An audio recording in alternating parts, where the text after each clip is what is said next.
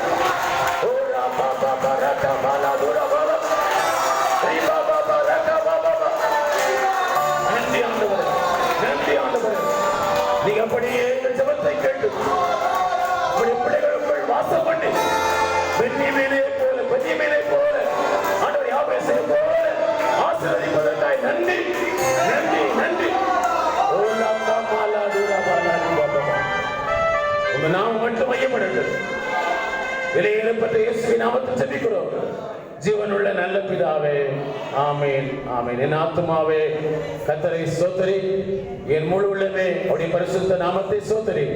என் ஆத்துமாவே கர்த்தரை ஸ்தோத்திரி, கர்த்தர் செய்த சகல உபகாரங்களை மறவாதே.